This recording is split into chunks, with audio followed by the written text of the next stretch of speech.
Israel has changed forever. For generations, we will be talking about what may one day be called the Simchat Torah War. There was life in Israel before those sirens went off on Saturday morning, October 7th, and there's life in Israel after that horrific day.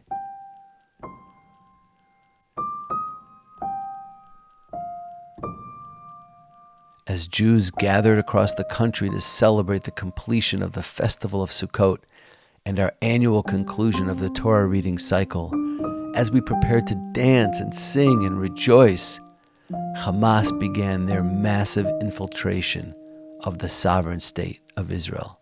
It wasn't until hours later, after the holiday had ended and people powered up their phones, that we learned the full extent of the horror.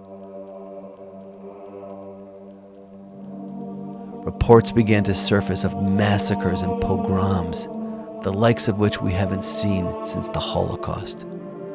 Whole families were brutally murdered. Children were tortured and mutilated.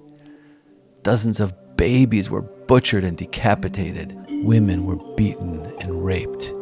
And, perhaps worst of all, hundreds of Israelis were taken captive and transported into Gaza on motorcycles and jeeps. 17 Israeli children were left without parents on that fateful day.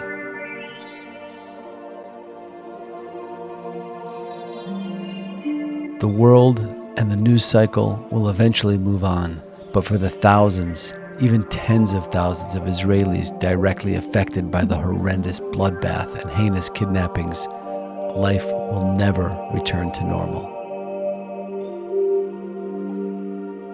Israel Take 3 has set out to capture the personal stories of those who saw the horrors of October 7th and who can share with the world what has happened to them.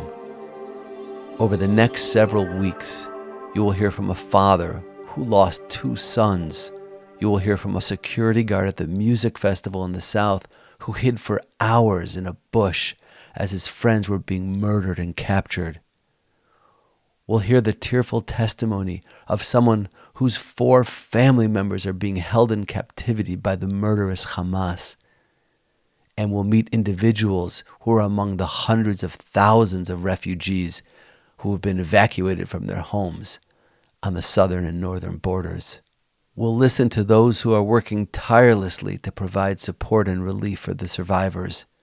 And we'll hear from a rabbi who undertook the heart-wrenching duty of identifying the deceased among the carnage.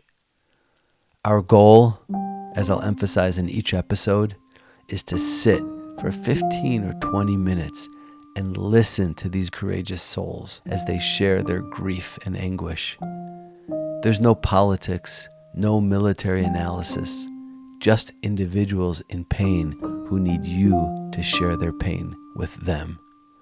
We invite you to ride their emotional roller coaster with them as they shift from sadness and grief to hope, courage, and optimism. Many of us are grappling with feelings of helplessness during this time. What can we do? Some of us are contributing funds to support survivors. We're praying for the soldiers and the captives. But is there something else we can do? I genuinely believe there is.